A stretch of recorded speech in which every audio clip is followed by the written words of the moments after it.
Queridas irmãs, queridos irmãos, companheiros espíritas, encarnados e desencarnados, amigos que nos ouvem pela emissora da Fraternidade, a Rádio Rio de Janeiro, que nos acompanham pela internet, aos organizadores deste encontro, o meu muito obrigado pela lembrança e pelo convite para que eu aqui pudesse estar trazendo também a minha pequena contribuição. Saúdo a minha querida Sueli Caldas Schubert, amiga muito cara ao coração, a Nádia do Couto Vale, pelos anos de dedicação à doutrina, à filosofia espírita, à divulgação dessa mensagem libertadora. Saúdo a Natasha pela sua sensibilidade, pelo senso estético e por essa contribuição maravilhosa no campo da música. Ao nosso querido André Trigueiro, que estará conosco na parte da tarde. E vamos, então, conversar um pouco sobre a visão pedagógica, educativa no pensamento e na ação de Leon Denis. Obviamente que é um recorte, é um olhar, não se trata do estado da arte, porque não temos a pretensão de apresentar tudo quanto Leon Denis tenha escrito e tenha feito na seara educativa. Mas vale a pena também fazer aqui algumas inconfidências. Tomei contato com o nome de Leon Denis através da obra de Dona Ivone do Amaral Pereira, que morou durante muito tempo no bairro de Piedade, que frequentou o Centro Espírita Leon Denis. E, lendo Ivone Pereira, nós vamos descobrir que a obra Memórias de um Suicida, que era uma obra literária inicialmente, nos relatos do espírito Camilo, posteriormente teve uma feição doutrinária, graças à intervenção do espírito Leon Denis. Como disse muito bem Luzia, ele afirma em suas obras que, se evocado fosse, e tendo a possibilidade de vir, intervir, socorrer, amparar, agregar algo das suas experiências e dos seus conhecimentos àquele que o estivesse evocando, Dona Ivone fez o mesmo, porque Dona Ivone chegou a evangelizar, salvo engano, na cidade de Juiz de Fora, quando lá esteve, residindo por um tempo relativamente curto, e Dona Ivone afirma que evangelizava se utilizando das obras de Leon Denis. Obras densas, algumas delas complexas. Complexas não no sentido de difíceis. A palavra complexo vem de uma expressão latina, complexus, aquilo que foi tecido junto. Então, nós encontramos nos livros de Leon Denis esses vários caminhos que Luzia citou muito bem no início, permitindo-nos um aprofundamento, permitindo-nos voos nos mais diferentes campos do conhecimento. E Dona Ivone afirma que chegou a evangelizar crianças e jovens se utilizando desse rico e farto material que estão nas obras desse grande poeta, desse grande amigo francês. Mais tarde também, publicando o livro que saiu agora no mês de novembro, em parceria com o médium Divaldo Pereira Franco, intitulado Cartas de Ivone, tivemos a preocupação de colocar nesta obra da Editora Leal, no início de cada carta de Ivone Pereira, e são mais de 20 cartas que permaneceram guardadas nos arquivos pessoais de Divaldo, não sentia necessidade de divulgá-las, não via nenhuma importância maior, mas nos franqueou a possibilidade de acesso ao seu arquivo. E, tomando contato com essas cartas, nós encontramos várias referências de Ivone a Léon Denis. Por isso, resolvemos, no início de cada carta, colocar uma epígrafe retirada das obras de Léon. Cada carta começa com uma menção a um pequeno trecho e a uma obra de Léon Denis, justamente com o intuito de fazer com que os leitores ávidos pela intimidade de Ivone Pereira e da sua relação com o médium Divaldo Franco se remetessem a Léon Denis, que, segundo a própria Ivone, no livro A Luz do Consolador, que é uma coletânea de artigos publicados pela Federação Espírita Brasileira, Léon Denis é o grande esquecido, é o grande desconhecido do público espírita tão ávido por modismos, por informações novas e por passatempos que nos distanciam de um estudo mais sério e aprofundado do pensamento de Allan Kardec e dos espíritos superiores. Então, ela diz que ele é o grande desconhecido. Certamente não é por aqueles que estão no Centro Espírita Léon Denis e se dedicam ao estudo de suas obras, ao conhecimento de aspectos da vida e do trabalho deste patrono espiritual do Centro Espírita Léon Denis. Ivone também dirá que Léon Denis dá esta feição doutrinária ao Memórias de um Suicida, que o espírito não tinha nem a intenção de escrever um livro. Possivelmente, os mentores que permitiram o acesso dele a Ivone já sabiam de antemão, já anteviam a possibilidade deste livro vir a lume, livro extremamente necessário na nossa estante, nas nossas reflexões, nos nossos estudos. A própria Ivone, em determinado momento, também foi perseguida, também teve dificuldades de ser aceita em algumas casas e no próprio movimento espírita. E, numa dessas cartas, ela faz uma referência ao Centro Espírita Léon Denis.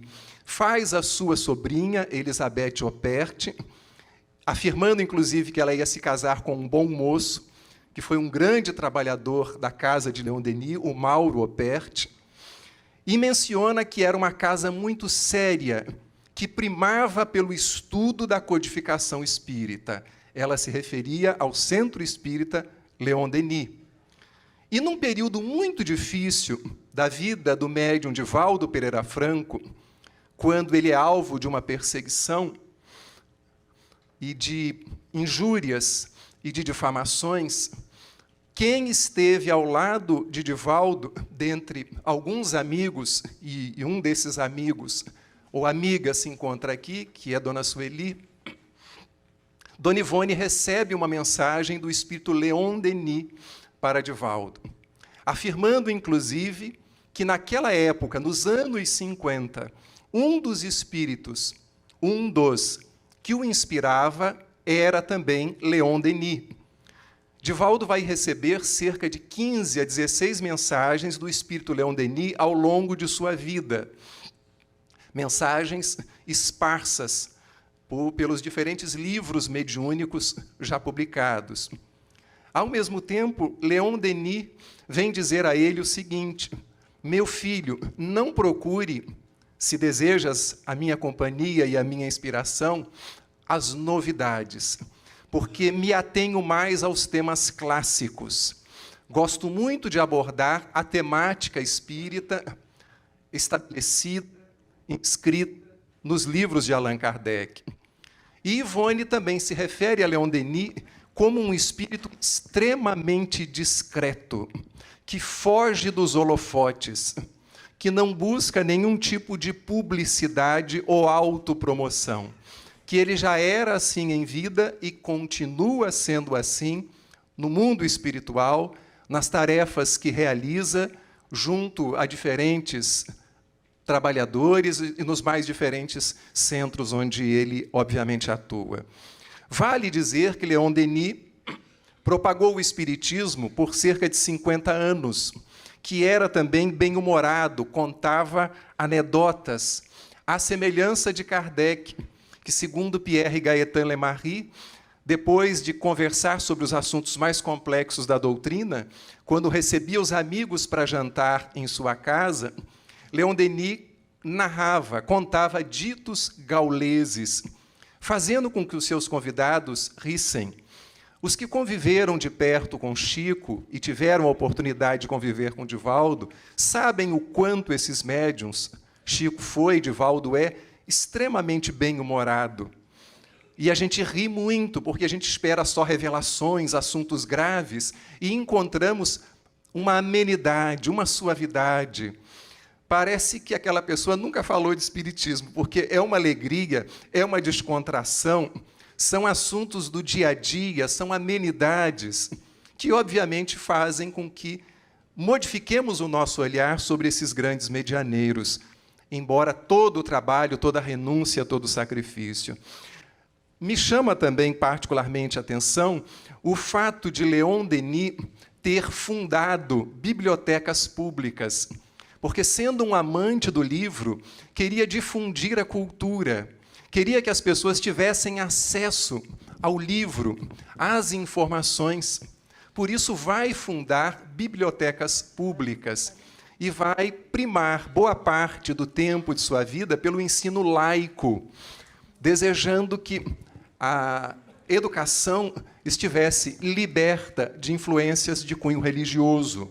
Mais tarde, porém, ele falará até da possibilidade do espiritismo ser estudado nas escolas, mudando um pouco o eixo das suas reflexões. Foi dito também pela nossa Luzia que ele é, de fato, o verdadeiro continuador de Allan Kardec. É óbvio que existem inúmeros continuadores. O Wallace Leal Rodrigues, espírita de São Paulo, já desencarnado, e também autor do prefácio desta primeira edição do livro Leon Denis na Intimidade para a língua portuguesa, antes da tradução e publicação do Centro Espírita Leon Denis, vai dizer que muitos afirmavam que Flammarion seria o continuador de Kardec. Mas o Wallace vai dizer que Flammarion era por demais aclamado, aplaudido, muito célebre, extremamente contemplativo. Que Gabriel Delany, filho de Alexandre Delany, amigo de Kardec, dedicou-se à ciência, publicando em torno de 9 livros, todos muito bons, e que merecem também, da nossa parte, leitura, estudo, reflexão, não apenas por ser um contemporâneo de Kardec e póstero a Kardec. O menino Gabriel Delany era pegado no colo por Kardec, porque havia uma intimidade grande entre o codificador e o pai de Gabriel. Mas que ele não seria exatamente, não teria o perfil, os predicados para ser esse primeiro grande continuador. É óbvio que sua esposa foi sua continuadora na Sociedade Parisiense de Estudo de Espíritas, que depois ganhou um outro nome. É óbvio que Pierre Gaëtan Lemarie também o foi. Mas Leon Denis, segundo Wallace, a ele estava destinada a tarefa de falar aos corações, não apenas sensibilizar as inteligências, não apenas ensejar reflexões filosóficas, científicas e nos mais diferentes campos do conhecimento. Caberia a Denis falar ao coração, de forma clara, de forma objetiva e, ao mesmo tempo, extremamente eloquente, poética.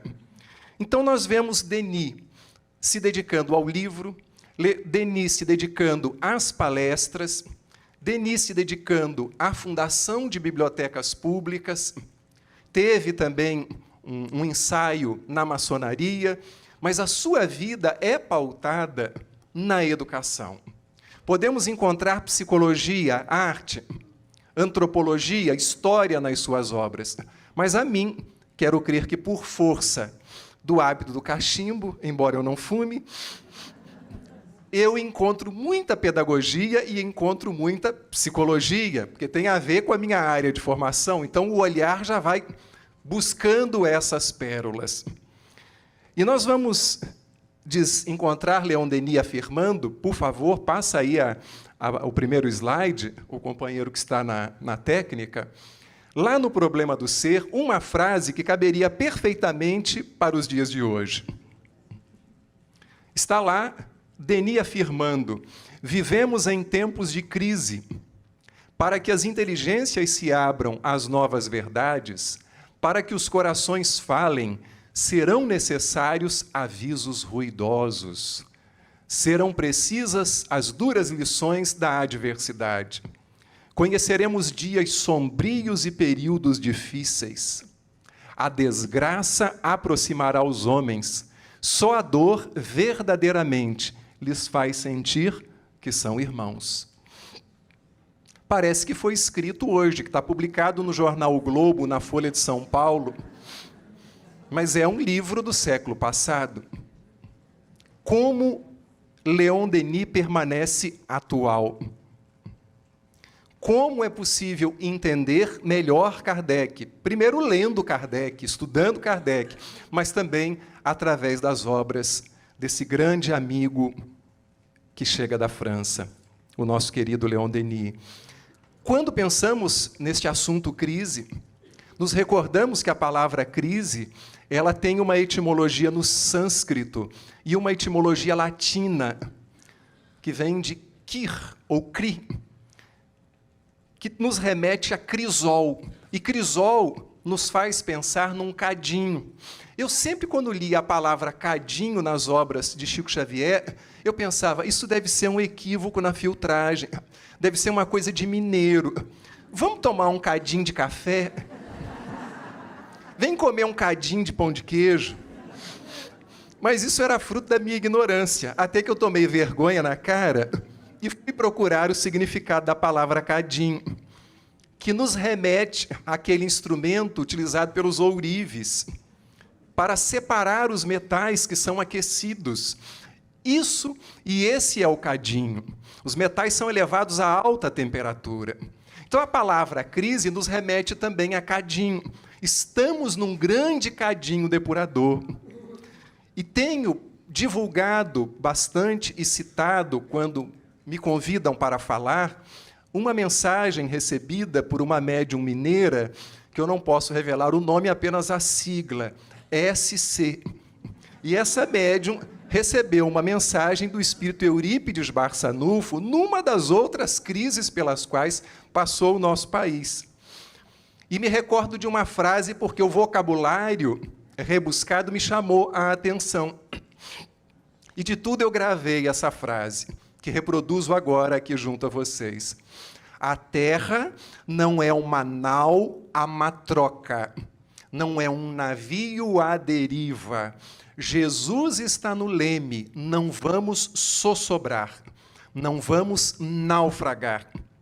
Eurípides, nesta mensagem, através de Dona Sueli, não nos convida a cruzar os braços numa atitude passiva, mas nos convida a manter a sintonia com o alto, para não entrarmos nesta vibe de descrédito, de pessimismo, de amargura, de desânimo, diante das dificuldades econômicas, políticas, pessoais, existenciais, que todos nós, enquanto individualidades e enquanto seres coletivos, estamos vivenciando no país e, de certa forma, no mundo.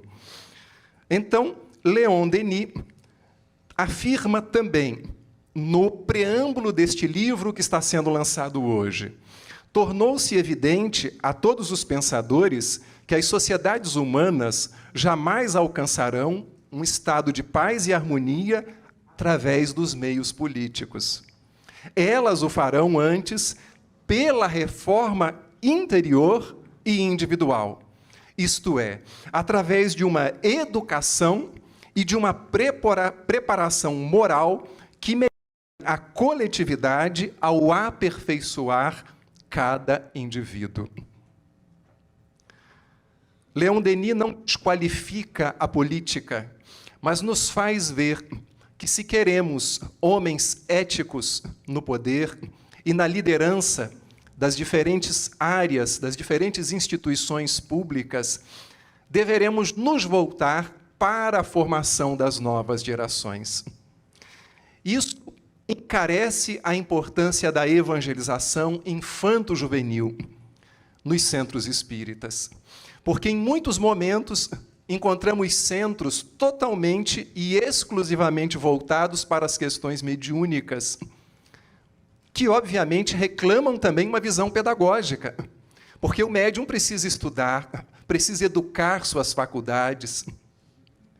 Mas não devemos perder de vista que, dentre as diferentes facetas de um centro espírita, a mim, particularmente, a que chama mais a atenção é a educativa. É oficina, é templo, é casa da grande família, é hospital, mas, acima de tudo, é uma escola de almas. Daí o Espírito Emmanuel afirmar que o centro espírita é a universidade da alma. Porque no momento em que eu estou dialogando com um espírito, eu estou sendo convidado a vivenciar aquilo que eu exorto ele a fazer. No momento em que, pelo processo da psicofonia ou da psicografia, eu registro uma presença e plasmo esta mensagem no papel, eu sou convidado a educar o meu psiquismo, a educar os meus impulsos, para que esse espírito, tendo uma certa expansão, e eu lhe oferecendo uma moldura, um molde para o seu conteúdo próprio, original, isso me tipifique como um médium educado. O trabalho assistencial, para ser verdadeiramente libertador, ele precisa ser promocional, ele precisa ser educativo, no sentido mais profundo da palavra educação.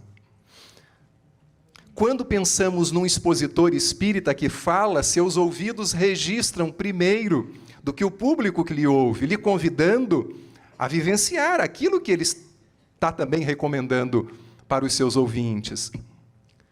O trabalho do passe requer educação da parte do medianeiro, educação alimentar, educação de pensamentos, educação dos impulsos na vida cotidiana.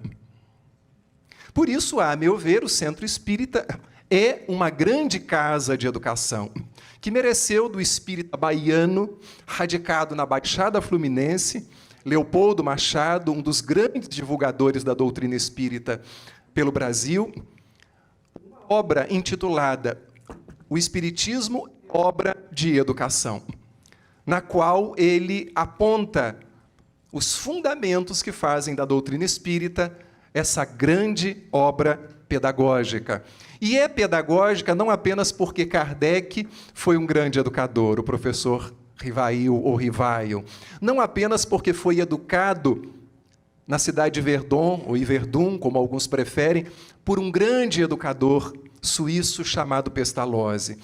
Porque a grande proposta da espiritualidade junto a nós é o desenvolvimento das nossas potências da alma, é o desabrochar das faculdades que trazemos latentes, é a possibilidade de expansão dos nossos horizontes intelectuais, morais, afetivos, relacionais. É assim que nós vamos crescendo de dentro para fora, porque a própria palavra educação tem uma dupla acepção latina: educare, nutrir, amamentar, educere, extrair de, vir à tona, trazer à luz. O Espiritismo nos oferece, através das obras de Kardec e de Denis, esse duplo sentido. De alguma forma, nos permite um movimento de fora para dentro, de absorção de informações que se misturam aos conhecimentos já armazenados, e nos permite um movimento de fora para dentro, numa dinâmica permanente, na qual vamos modificando a nossa maneira de pensar, de sentir, de agir e também de nos relacionar. Vamos encontrar, ainda Leon Denis, na obra Cristianismo e Espiritismo, nos oferecendo uma frase lapidar: o objetivo da vida terrestre não é a felicidade, é a elevação pelo trabalho, pelo estudo e pelo sofrimento. Em uma palavra, é a educação da alma. Nenhum de nós está reencarnado num curso de férias. Nós não viemos no mundo a passeio. Ah, César, mas isso todos nós sabemos, mas às vezes nos esquecemos.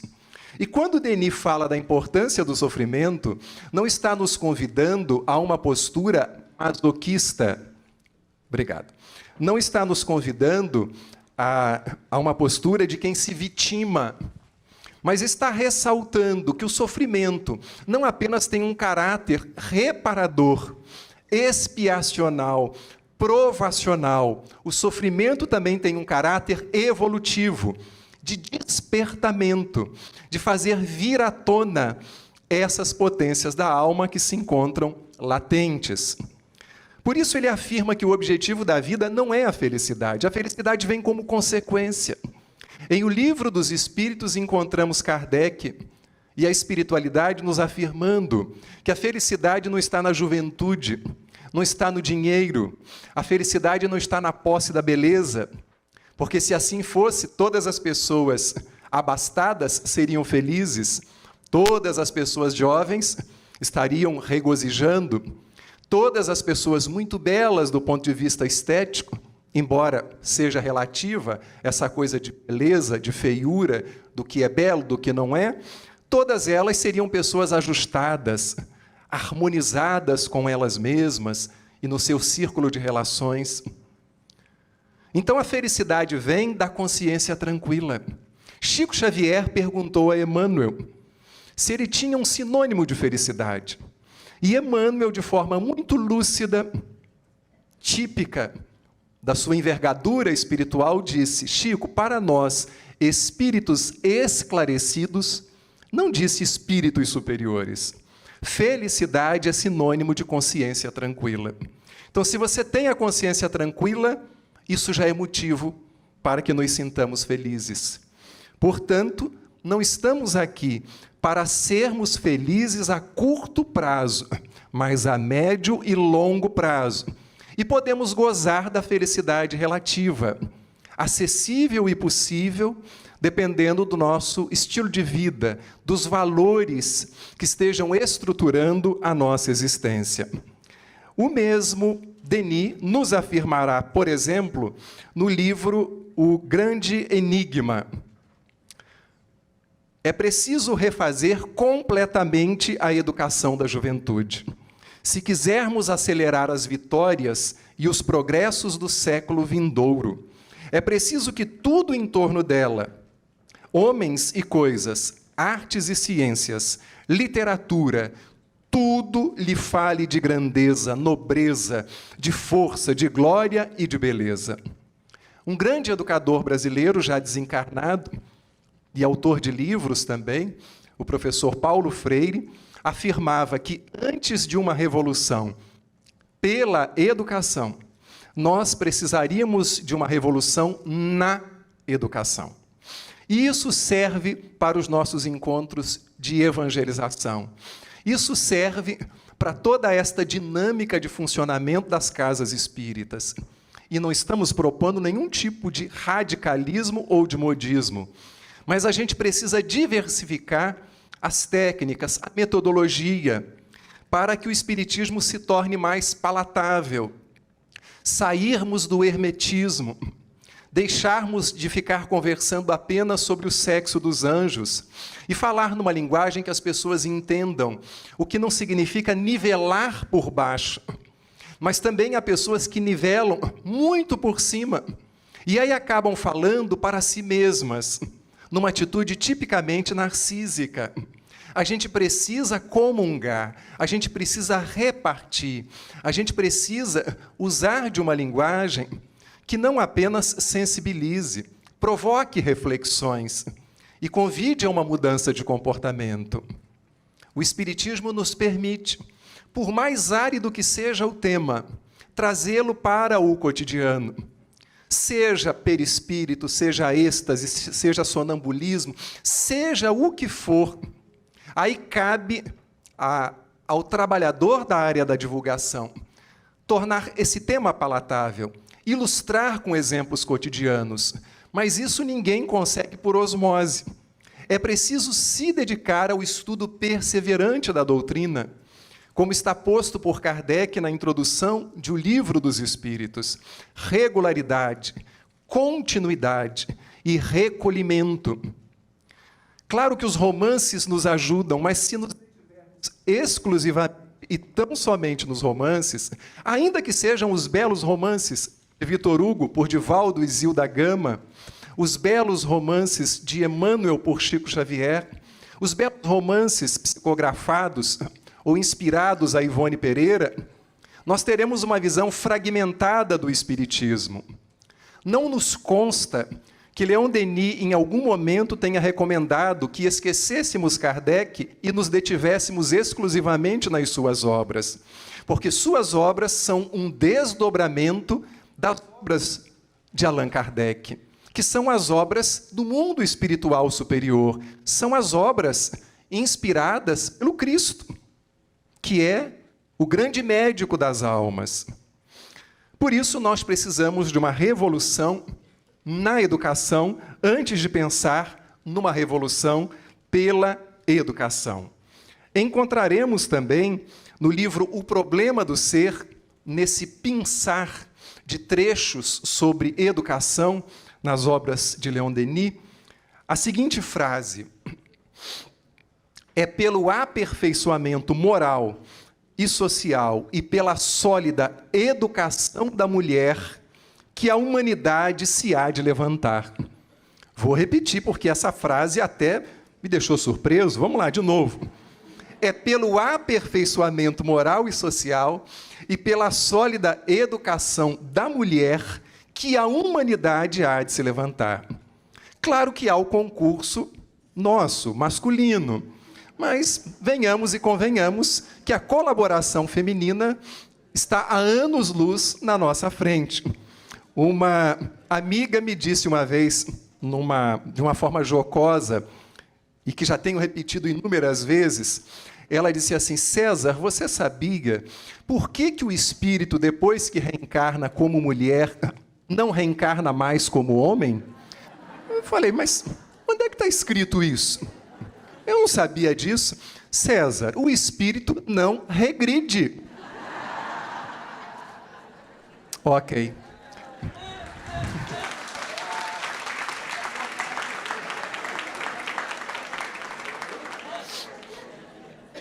E aí a gente se lembra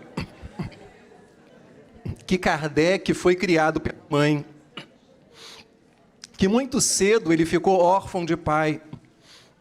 Aí nós nos recordamos da relação de Pestalozzi com sua mãe e com sua esposa. E nos lembramos da devoção de Leon Denis à sua mãezinha também. Então nós vemos que todos aqueles que reconhecem o valor da mulher se tornam espíritos superiores. Então ainda dá tempo da gente acompanhar essa gente boa, esses espíritos tão evoluídos. Não é verdade? Encontraremos também Leon Denis nos afirmando no livro Depois da Morte. Ali sim nós temos não apenas notas esparsas, nós temos Denis, e vou pedir aos companheiros da técnica, por favor, que possam passar o próximo slide. Ali Leon Denis fala claramente da sua visão sobre a educação. E ele vai dizer o seguinte, vamos lá. Para ter uma sociedade nova, é preciso homens novos. Por isso a educação, desde a infância, é de grande importância. Se eu quero uma nova sociedade, se eu quero novos homens, novas mulheres, se eu quero uma juventude sadia, pensando em solidariedade, com senso de empatia, uma juventude crítica, politizada, o caminho se chama educação. E educação desde a infância. Por isso, uma casa que se inspire no pensamento de Leon Denis há que primar pela educação em todos os sentidos. Segundo, tão essencial quanto saber ler, escrever e calcular é ensinar a governar-se, a conduzir-se como um ser racional e consciente. É entrar na vida preparado para a luta moral. E com isso é com que menos se ocupa por conta de datas, nomes e fatos. O ensino livresco, o ensino tradicional, que valoriza a informação pela informação, e não a informação como um instrumentalizador para a vida social, para a vida de relação. Leon Denis frisa a necessidade de se preparar moralmente, na questão 685A, nós vamos ver Allan Kardec, na nota dessa questão, nos falando sobre a importância da educação. Não a educação moral pelos livros, e não me parece que ele desprezasse os bons livros que falam de temas morais, mas que nós não nos circunscrevêssemos, que não nos detivéssemos exclusivamente na moral pelos livros. Porque, segundo Kardec, questão 629 de O Livro dos Espíritos, a moral é a regra do bem proceder. Numa ocasião, ouvindo o professor José Carlos Leal, ele nos deu o significado etimológico da palavra moral, nos falando que moral vem de mos ou mores, que significa costumes, hábitos. Então, quando Kardec diz que é a regra do bem proceder, a moral é a regra do bem proceder, é a regra dos bons hábitos, das boas atitudes, das atitudes corteses. É aquilo que nos faz mais afáveis, mais doces, mais sensíveis com as causas sociais, com as misérias humanas, com as dificuldades. É um processo de mudança de dentro para fora. E é nesse sentido que nós devemos caminhar. Uma nova frase, por favor, ainda em Depois da Morte. Pueril também é a educação oferecida pelos estabelecimentos religiosos, onde a criança é presa ao fanatismo e à superstição, adquirindo ideias equivocadas sobre a vida presente e sobre a vida futura. E aí a gente tem que parar para pensar se no templo religioso que frequentamos, reforçamos também isso, porque, segundo uma companheira do Estado do Espírito Santo, a Dalva Silva Souza, excelente expositora e escritora, muitas vezes nós apenas trocamos a noção de inferno por umbral, a noção de céu por nosso lar ou colônia espiritual, a água benta pela fluidificada, as promessas aos santos pelas barganhas com os espíritos, e continuamos com a mesma inflexibilidade dogmática, censurando, condenando os nossos companheiros de caminhada, esquecidos de olhar a trave nos nossos próprios olhos. Quando Denis também fala da importância da moral e do cultivo da sensibilidade nas crianças, eu me recordo de um episódio que ocorreu com meu filho, que já narrei também em outras palestras, em outros momentos. Havia sempre uma jovem morena que abria o portão da escola. E no ano seguinte, passou a ser uma jovem loira. E eu, com a minha malícia de homem, perguntei para ele no banco de trás do carro: filho, você notou que mudou a professora que abre o portão? Era uma professora, fulana de tal, agora é a Beltrana, esperando que ele acompanhasse o meu raciocínio malicioso de homem adulto. E perguntei para ele: filho, ele disse que sim, que tinha notado, qual das duas você acha mais bonita? A loira ou a morena? E ele me respondeu: a mais bonita, papai, é a diretora da escola. Aí eu não aguentei. Porque a diretora já tinha uma idade muito avançada, vejam o preconceito, muito avançada, né? E eu não achava ela tão bonita, embora algumas mulheres em idade avançada, alguns homens em idade avançada são fofos. E ele disse que era diretora. Eu falei: filho, mas por que a diretora? Quase indignado com o menino.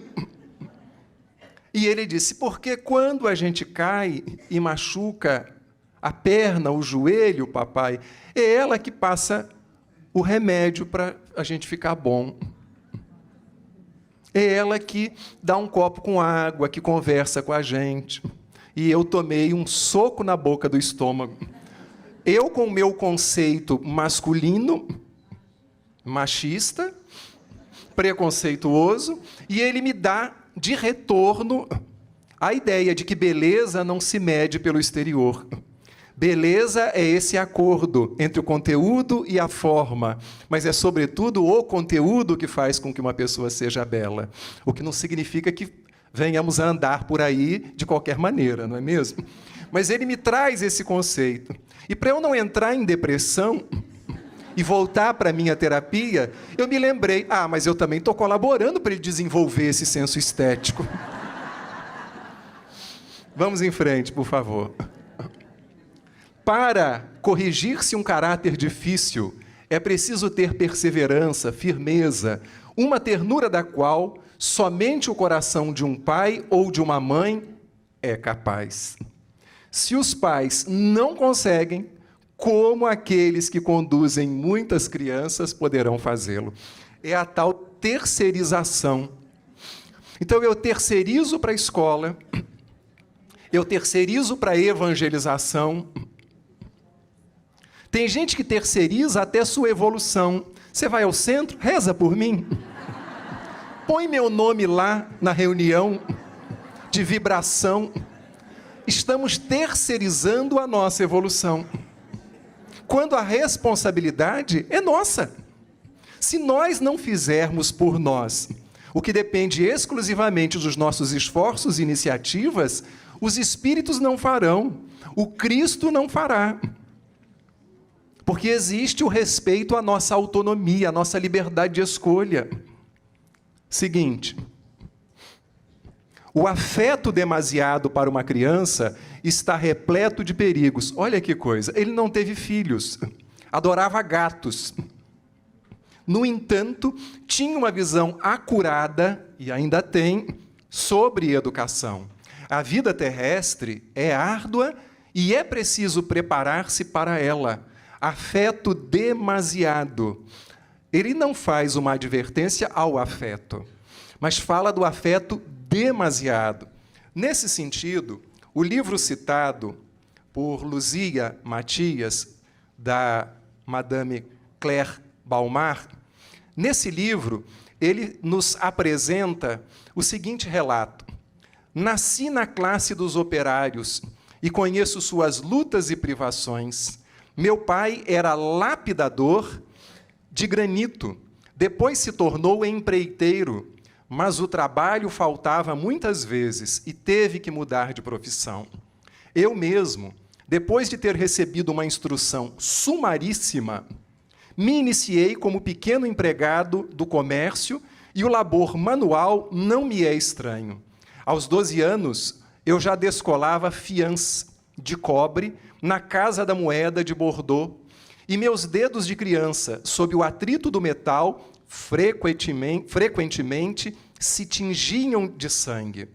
Aos 16 anos, numa fabricação de faianças de Tours, eu carregava nas costas os cestos nos dias em que se desenfornava. Aos 20 anos, em uma manufatura de couro, eu carregava os fardos de peles. Quando havia pressa, eu manejava a margarida, pesado utensílio de madeira que serve para amaciar o couro. Obrigado a ganhar meu pão durante o dia, para mim e meus pais, consagrava as noites ao estudo, a fim de completar minha pequena bagagem de conhecimentos. E desse tempo começou o enfraquecimento prematuro de minha vista. Tanto que aos 70 anos ele vai, então, aprender o braille para continuar lendo e prosseguir na sua tarefa de divulgador da doutrina espírita. E, acima de tudo, pelo seu amor aos livros e ao conhecimento. Por isso, esse afeto demasiado amolenta o caráter. É preciso estabelecer noções claras de limites. No entanto, nós pais, que muitas vezes nos culpamos ou pelos equívocos na infância, ou pela nossa ausência junto aos filhos, também precisamos aprender a nos perdoar. Porque os bons espíritos sabiam a quem eles iriam confiar esses espíritos que são nossos filhos. Eles provavelmente sabiam no lar no qual iriam reencarnar e as peças que eles teriam como pais.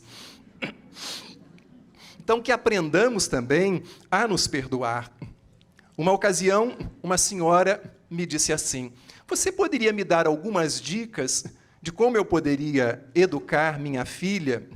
Porque eu nem falo com ela de sexo, eu tenho tabu, eu tenho dificuldades, e ela já é quase uma adolescente.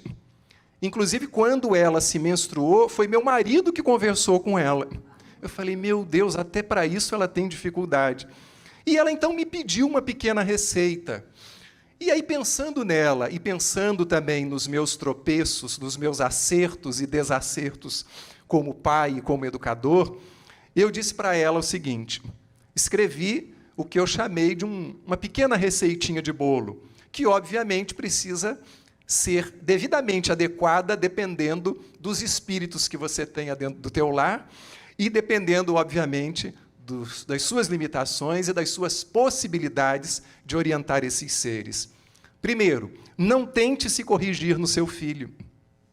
Entenda que ele é uma individualidade, mas que se você é pai e você é mãe, ok, você pode e deve aprender com ele.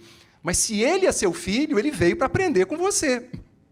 Porque, às vezes, em nome dessa ampla e restrita democracia na relação pais e filhos, os filhos se tornam os educadores dos pais. E os pais vão perdendo as rédeas na condução da sua prole. Respeite a individualidade, mas não estimule o individualismo. Seja um pai e uma mãe diferente a cada fase do desenvolvimento deles. Um filho recém-nascido precisa de um tipo de pai e de mãe. Um filho em idade escolar, de outro tipo de pai e de mãe. Um filho na adolescência, com o desabrochar da sua sexualidade, precisa de um outro tipo de pai e de mãe. A espinha dorsal é a mesma, mas a flexibilização precisa existir. Senão, a gente não consegue acompanhar as necessidades específicas de cada fase do desenvolvimento psicossocial. Sempre que possível, brinque com ele. Não se culpe por dizer vê-lo chorar. Analise seu grau de autoexigência, porque podemos transferir isso para os filhos, e resolva seus medos. Um pequeno resumo desta breve receita que nós oferecemos para essa senhora. Seguinte, a educação não deve ser mercenária. Não confie em seus filhos a outras pessoas, a não ser que seja extremamente necessário. Valorizem mais sua alma que seu corpo. E, às vezes, queremos resultados imediatos. E nos julgamos maus pais, ou que eles sejam maus filhos, porque estamos procedendo à semelhança dos agricultores que plantam legumes e verduras e colhem dali a 30, 40 dias. Quem educa planta árvores que demoram para se tornar árvores adultas. São árvores que demandam mais tempo para encorparem. E essa é a nossa tarefa. Então é preciso também que, ora, a gente se perdoe e, ora, a gente se exija um pouco mais se estivermos dispersos. Seguinte. Uma educação, ao mesmo tempo familiar, oferecendo noções sobre crenças espiritualistas, e a ciência oferecendo notícias sobre o universo, produziria a transformação social tão desejada. Pode passar, por favor, para a gente começar a finalizar. Todas as feridas morais são a consequência de uma má educação. Há uma frase que diz que quando se abre uma escola, fecha-se uma cadeia. Depende do tipo de escola. Porque muitos dos que estão à testa dos grandes escândalos possuem canudo universitário. Então é preciso, junto a essa educação intelectual, haja uma educação moral. Pestalozzi propunha aquela tríade, cabeça, coração e mãos. Falar ao intelecto, falar ao coração, ocupar as mãos, e permitir que o coração, junto com o intelecto e as mãos, pudesse agir. Por isso, sempre que ocorria alguma comoção social, alguma tragédia, nos arredores do castelo de Verdun, o que Pestalozzi propunha aos seus alunos? Irem conhecer in loco aquela realidade, formularem soluções, dividirem seu alimento, dividirem até o espaço da sala de aula, alojamentos, com aqueles que possuíam menos. Então, uma educação que sai apenas das noções teóricas do sentido moral e que caminhe para ações práticas. Isso é muito importante. Tem uma amiga que durante muitos anos conduzia seu filho no dia seguinte do seu aniversário, ela só teve um filho, a um abrigo de senhoras e senhores. Esse menino, já muito habilidoso no campo da música, levava um pequeno acordeon e levava pedaços de bolo embrulhados no papel laminado para entregar. Ela fazia a festinha dele com os amigos, ele comemorava, ganhava presentes, e no dia seguinte ela propunha, não todos os anos, mas alguns anos, ir com ela a este abrigo. E lá ele aprendeu a exercitar o repartir de alegrias, a fazer uma festa diferente com aqueles que tinham menos. O que nos faz lembrar os infortúnios ocultos, esta lição maravilhosa que se encontra em o Evangelho segundo o Espiritismo. Dessa maneira, meus irmãos, nós vamos entendendo que a obra de Denis é uma obra eminentemente educativa. Podemos encontrar os 4 pilares da educação para o século XXI, o aprender a conhecer, a fazer, conviver e ser, diluídos na obra desse grande apóstolo de Tours. Esse grande amigo e inspirador, também do espírito Eurípides Barçanufo, que se converte a partir da leitura da obra Depois da Morte. Leon Denis não está ultrapassado. Na verdade, Leon Denis carece ser descoberto por todos nós. E descobrindo Denis, descobriremos ou redescobriremos Allan Kardec. E esse é o nosso papel enquanto espíritas, nunca nos distanciarmos de Allan Kardec. Disse Hermínio Correia de Miranda, que se Kardec não deu a última palavra em espiritismo, a primeira foi ele quem nos deu. E para recorrermos às demais palavras, precisamos conhecer a palavra primeira. Precisamos nos alfabetizar em Allan Kardec e em Espiritismo. E para finalizarmos, tendo em vista que Denis é esse grande amigo inspirador, especialmente nos momentos mais delicados, nos momentos mais difíceis, pelos quais todos nós estamos sujeitos a passar, e vez por outra passamos, e caímos e levantamos, e com os joelhos desconjuntados e trôpegos, continuamos a caminhar e a permanecer nas fileiras espíritas, e permanecer educando os filhos, nas tarefas do centro, na relação conjugal, na relação com os nossos guias. Num desses momentos cruciais, em que me sentia menor do que sou, uma voz amiga me disse algo assim, que compartilho com vocês, porque todos vocês são pessoas que guardam segredo. A voz me disse assim: acredito em você,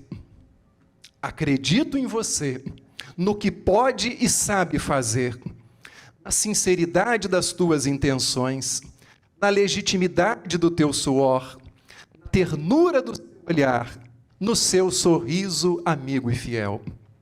Acredito em você, ainda quando se contradiz, quando está irado, cansado, amuado, chateado, porque respeito teus instantes de medo, dúvida e dor, quando me revela um pouco do que você ainda é. Acredito em você, no seu entusiasmo vibrante, na sua capacidade de refletir e seguir, quando tudo te convida a desistir. Creio em cada gesto seu e torço por sua vitória na batalha silenciosa que travas consigo. Acredito em você, imperfeito, falível, instável, por isso mesmo belo, humano, sensível. Acredito em você como acredito em Deus e na vida, por tudo o que você é, embora quase nada, ou muito pouco acredite ser. Acredito em você, acredito em cada um de vocês. Muito obrigado.